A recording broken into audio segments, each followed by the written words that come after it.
ಧರ್ಮಸ್ಥಳದ ಬಗ್ಗೆ ಅಪಪ್ರಚಾರಕ್ಕೆ ಕಡಿವಾಣ ಹಾಕಲಿ ಅಂತ ಹೇಳಿ ಬಿಜೆಪಿಯ ರಾಜ್ಯಾಧ್ಯಕ್ಷ ಬಿವೈ ವಿಜಯೇಂದ್ರ ಹೇಳಿಕೆಯನ್ನ ಕೊಟ್ಟಿದ್ದಾರೆ.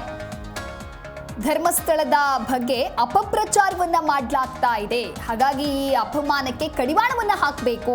ಶ್ರೀ ಕ್ಷೇತ್ರ ವಿರುದ್ಧ ಷಡ್ಯಂತ್ರ ಇದೆ ಅಂತ ಹೇಳಿ ಡಿಕೆಶಿ ಹೇಳಿದ್ದಾರೆ. ಹೀಗಾಗಿ ಮಂಜುನಾಥನ ಭಕ್ತರು ಆತಂಕದಲ್ಲಿದ್ದಾರೆ ಅಂತ ಹೇಳಿ ಬಿವೈ ವಿಜಯೇಂದ್ರ ಹೇಳಿಕೆ ಕೊಟ್ಟಿದ್ದಾರೆ. ಅಪಪ್ರಚಾರ ಆಗುವುದನ್ನ ಸರ್ಕಾರ ಯಾಕೆ ತಡೆಯಲಿಲ್ಲ ಅಂತ ಹೇಳಿ ಪ್ರಶ್ನೆಯನ್ನ ಮಾಡಿದ್ದಾರೆ. ಇನ್ನು ಈ ಬಗ್ಗೆ ಗೃಹ ಸಚಿವ ಪರಮೇಶ್ವರ್ ಅವರು ಉತ್ತರವನ್ನ ನೀಡಲಿ, ಧರ್ಮಸ್ಥಳದ ಗೊಂದಲಕ್ಕೆ ತೆರೆ ನೀಡ್ತಾರೆ ಅನ್ನುವಂತ ನಿರೀಕ್ಷೆ ಇದೆ.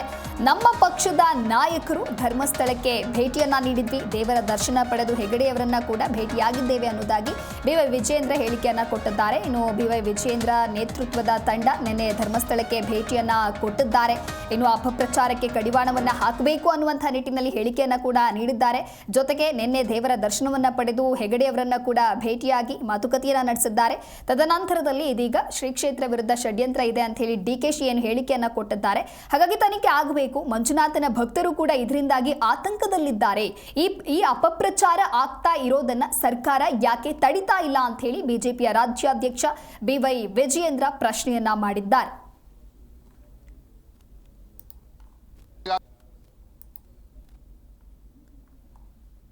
ಇನ್ನು ಧರ್ಮಸ್ಥಳದ ಬಗ್ಗೆ ಅಪಪ್ರಚಾರಕ್ಕೆ ಕಡಿವಾಣ ಹಾಕಲಿ ಅನ್ನುವಂಥ ನಿಟ್ಟಿನಲ್ಲಿ ಒಂದು ಕಡೆ ಬಿಜೆಪಿಯ ರಾಜ್ಯಾಧ್ಯಕ್ಷ ಬಿವೈ ವಿಜಯೇಂದ್ರ ಮಾತನಾಡಿದ್ದಾರೆ. ಹಾಗೆ ವಿಪಕ್ಷ ನಾಯಕ ಆರ್ ಅಶೋಕ್ ಕೂಡ ಇದೇ ರೀತಿಯಾಗಿ ಹೇಳಿಕೆಯನ್ನ ಕೊಟ್ಟಿದ್ದಾರೆ.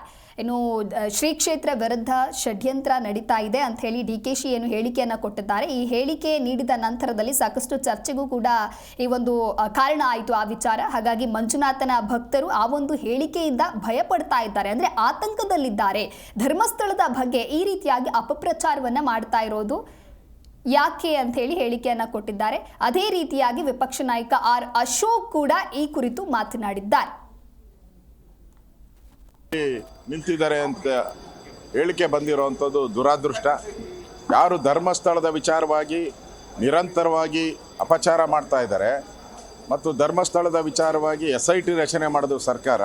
ಈಗ ಅದೇ ವ್ಯಕ್ತಿ ಸಿದ್ದರಾಮಯ್ಯನವರು 24 ಕೊಲೆ ಮಾಡಿದ್ದಾರೆ ಅಂತ ಹೇಳೋ ಮುಖಾಂತರ ಈ ರಾಜ್ಯದ ಮುಖ್ಯಮಂತ್ರಿಗೆ ಅವಮಾನ ಮಾಡಿದ್ದಾರೆ.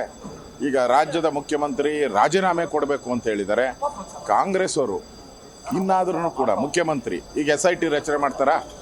ಧರ್ಮಸ್ಥಳದ ಅಂದ ತಕ್ಷಣನೇ SIT ರಚನೆ ಮಾಡಿದ್ರಿ. ಈಗ ಮುಖ್ಯಮಂತ್ರಿ 24 ಕೊಲೆ ಮಾಡಿದ್ದಾರೆ ಅಂತಾರೆ, SIT ರಚನೆ ಮಾಡ್ತೀರಾ? ಇದೇ ನಿಮ್ಮ ಎಡಬಿಡಂಗಿತನ, ಕಾಂಗ್ರೆಸ್ನ ಎಡಬಿಡಂಗಿತನ ಸ್ಪಷ್ಟವಾಗಿ ಕಾಣ್ತಾ ಇದೆ. ನಾನು ಆಗ್ರಹ ಮಾಡ್ತಾ ಇದ್ದೀನಿ, ಇದಕ್ಕೂ SIT ರಚನೆ ಮಾಡಬೇಕು. ಯಾಕಂದರೆ ರಾಜ್ಯದ ಮುಖ್ಯಮಂತ್ರಿ ಬಗ್ಗೆ ಕೊಲೆ ಆಪಾದನೆ